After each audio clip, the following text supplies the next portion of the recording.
Hi, it's Toni here from Life, Love and Lettuce, and today I wanted to talk to you about sprouting. Now, I did have a second thought about filming this video today because you may or may not be able to tell that I have a slightly swollen eye, and no, him indoors has not given me a slap. What has basically happened is when you have beehives, there is the danger occasionally that an errant bee is going to do what one did for me, which is get caught in my hair, give me a bit of a sting because she panicked, and of course the swelling's gone straight into my eye. But the reason I've decided that I need to do the video today is because we started some sprouts, and I want to make sure that I show you where they're at and how they're doing, because I believe that sprouts are one of the easiest things that you can start with if you want to grow fresh food for yourself. So what we've started with is here we've got some mung bean sprouts that have sprouted beautifully. They started out as little seeds in the jar here.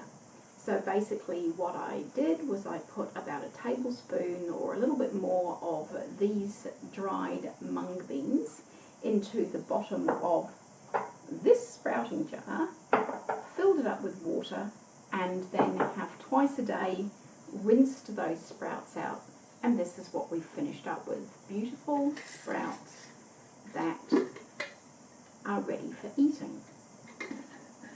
Now, we like to sprout quite a few things here.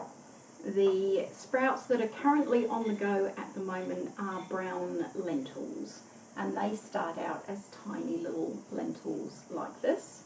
And they also have a wonderful cousin, blue lentils, which I have here, and all sproutable.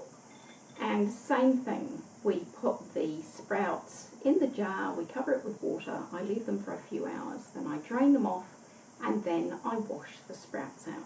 And what I want to show you is how I wash the sprouts out, because a lot of people say to me, that's fine, Toni, explaining all that to me, but I actually want to see how it's done.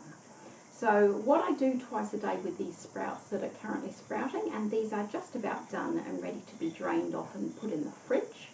I put them in the fridge because once they're in the fridge, they don't completely stop growing, but they go reasonably dormant, and most of these will last about a week in the fridge once they're at the stage that I want them at.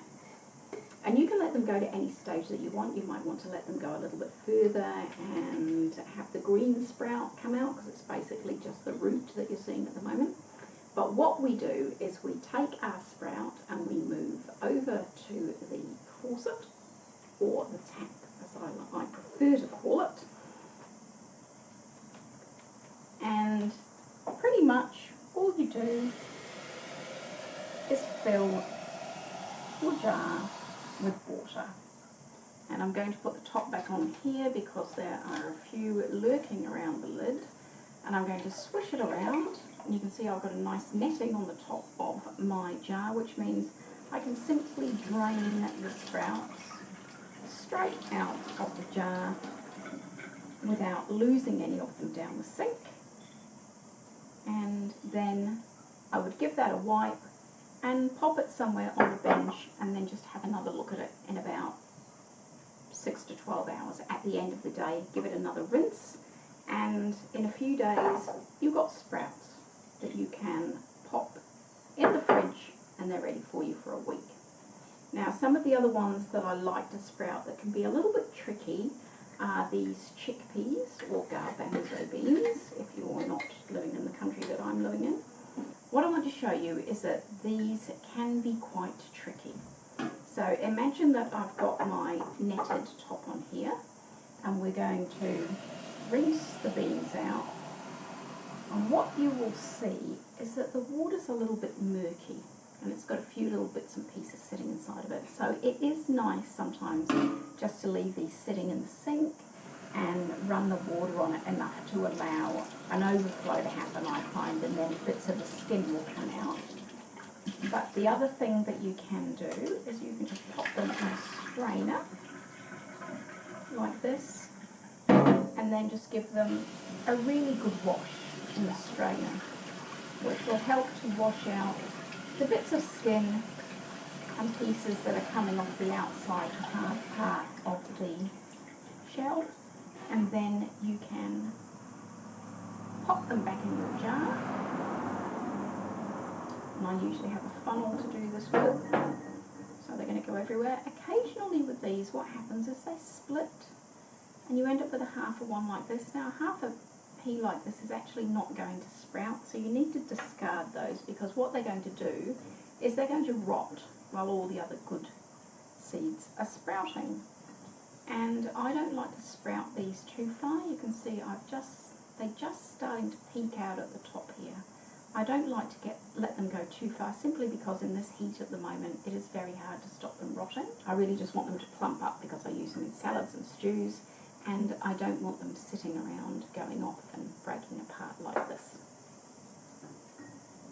Okay, we can leave that there.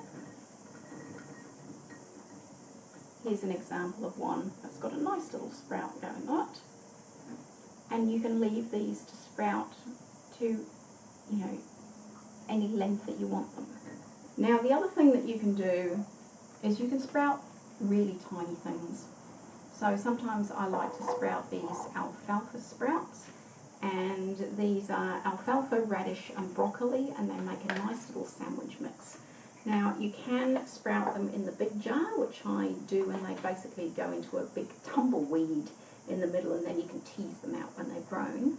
Or you can use a much smaller sprouter, which is a simple dish with a little piece of plastic inside that you can sit down low when you want to soak your beans, and then you can lift it up and twist it, and it holds the beans up and the water will drain out of them. So you can do tiny sprouts in there. I find those a little bit difficult in there, because what they tend to do, like good old seeds, is it's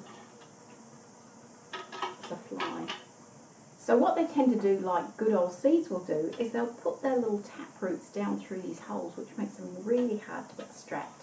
And the mung beans will do the same thing as well, which is why I like to use this jar for the mung beans. But you can have a go in something like this. What you would do, very simply, to start this off, is you would put that down to its lowest level. You would take your mung beans. They say about a tablespoon. I've never been good at following directions or measuring things out, so I throw a few in until I think it looks about right. So that would be probably just over a tablespoon, but it would be quite sufficient. And then what you would do is top these up with water, like this. Your beans are just going to float around a little bit on the surface. That's not a worry. You just put the lid on and leave them. Then I would soak those for about 8 hours or overnight. Then in the morning I would pop back and I would lift up this layer, and they would all hopefully be sitting nicely on it. I would tip out the water here, and then I would simply sit the beans like that. They've got just enough water sitting around them that means that they will sprout nicely.